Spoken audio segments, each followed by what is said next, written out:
Taste the Daily. அண்மை செய்தி. அரசு பணியாளர் தேர்வாணையத்தில் போதிய பணியாளர்கள் இல்லாததால் கடும் பணி சுமையில் சிக்கி தவிப்பதாக தமிழ்நாடு அரசு பணியாளர் சங்கத்தினர் குற்றம் சாட்டி சென்னையில் கண்டன ஆர்ப்பாட்டத்தில் ஈடுபட்டுள்ளனர். இதுகுறித்த விவரங்களை செய்தியாளர் கோபாலகிருஷ்ணன் வழங்க கேட்கலாம். வணக்கம் கோபாலகிருஷ்ணன், விவரம் என்ன? மஞ்சுளா வணக்கம். தமிழ்நாடு அரசு பணியாளர் தேர்வாணையத்தில் உதவியாளர் முதல் பல்வேறு நிலையில் உள்ள பணியாளர் பற்றாக்குறை இருப்பதால் கடுமையான பணிச்சுமையில் சிக்கி தவிப்பதாக தமிழ்நாடு அரசு பணியாளர் தேர்வாணையத்தில் பணியாளர்களே தற்போது கண்டன ஆர்ப்பாட்டத்தில் ஈடுபட்டு வருவது பெரும் சர்ச்சையை ஏற்படுத்தியிருக்கிறது. அதாவது தமிழக அரசு துறைகளில் உள்ள பல்வேறு காலி பணியிடங்களை நிரப்ப வேண்டும் என்றால் அது அரசு பணியாளர் தேர்வாணையத்தின் மூலம் மட்டுமே பணியாளர்களை நியமிக்க முடியும். குறிப்பாக அரசு பணியாளர் தேர்வாணையம் என்பதே தமிழக அரசு துறைகளில் காலியாக உள்ள பணியாளர்களை தேர்ந்தெடுத்து பணிக்கு அமர்த்துவதுதான் இந்த அரசு பணியாளர் தேர்வாணையத்தின் பணியே.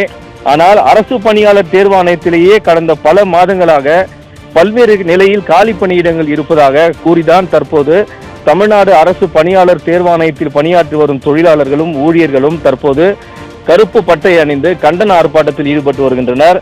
சென்னை பாரிமுனையில் உள்ள தமிழ்நாடு அரசு பணியாளர் தேர்வாணைய வளாகத்திலேயே தற்போது அரசு பணியாளர் தேர்வாணையத்தில் பணியாற்றக்கூடிய ஊழியர்கள் அனைவருமே தங்களது பணிகளை புறக்கணித்துவிட்டு தற்போது இந்த கருப்பு பட்டை அணிந்து ஒரு கண்டன ஆர்ப்பாட்டத்தில் ஈடுபட்டு வருகின்றனர்.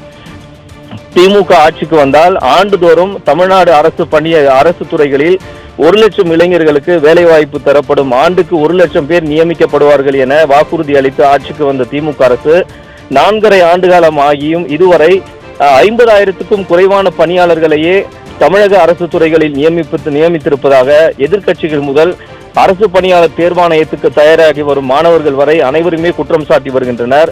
அந்த அளவுக்கு அரசு பணிகளுக்கு பணியாளர்களை நியமிப்பதில் ஆமை வேகத்தில் தமிழக அரசு செயல்பட்டு வருவதாக குற்றச்சாட்டுகள் இருந்து வரக்கூடிய நிலையில் தற்போது அரசு பணிகளுக்கு பணியாளர்களை தேர்வு செய்யும் அரசு பணியாளர் தேர்வாணையத்திலேயே இது போன்ற காலி பணியிடங்கள் இருந்தால் எப்படி நாங்கள் அரசு பணியாளர் தேர்வாணையம் மூலம் பல்வேறு அரசு துறைகளுக்கு பணியாளர்களை தேர்வு செய்ய முடியும் என்பதுதான் தற்போது அரசு பணியாளர் தேர்வாணையத்தில் பணியாற்றி வரும் ஊழியர்களின் குற்றச்சாட்டாக இருக்கிறது. தமிழ்நாடு அரசு பணியாளர் தேர்வாணையத்தின் மூலம் குரூப் 1 நிலையிலிருந்து குரூப் 4 நிலை வரை பல்வேறு நிலையில் காலியாக உள்ள பணியாளர்களை தேர்வு செய்யும் பணிதான் இந்த அரசு பணியாளர் தேர்வாணையத்தின் தலையாய பணி. ஆனால் தங்களது அலுவலகத்திலேயே பணியாளர் பற்றாக்குறை இருப்பதால் கடுமையான பணிச்சுமையில் சிக்கி தவிப்பதாக அவர்கள் குற்றம் சாட்டுகின்றனர்.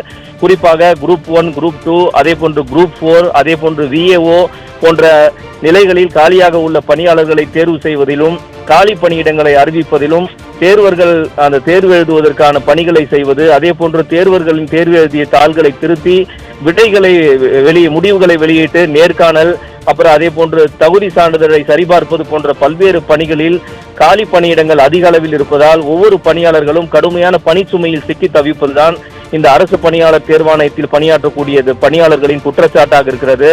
அதிகாலை 4 மணி முதல் நள்ளிரவு 12 மணி வரையில் கூட தமிழ்நாடு அரசு பணியாளர் தேர்வாணையத்தில் பணியாற்றக்கூடிய தேர்வர்கள் பணியாற்ற வேண்டிய ஒரு சூழலுக்கு தள்ளப்பட்டிருப்பதாக பணியாளர் தேர்வாணையத்தில் பணியாற்றக்கூடிய பணியாளர்கள் குற்றம் சாட்டுகின்றனர்.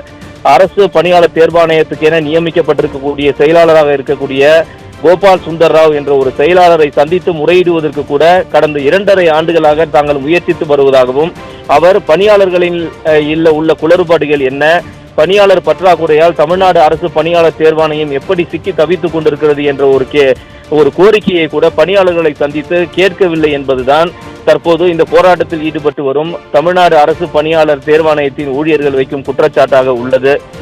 மஞ்சுளா, விவரங்களை வழங்கியமைக்கு நன்றி கோபாலகிருஷ்ணன்.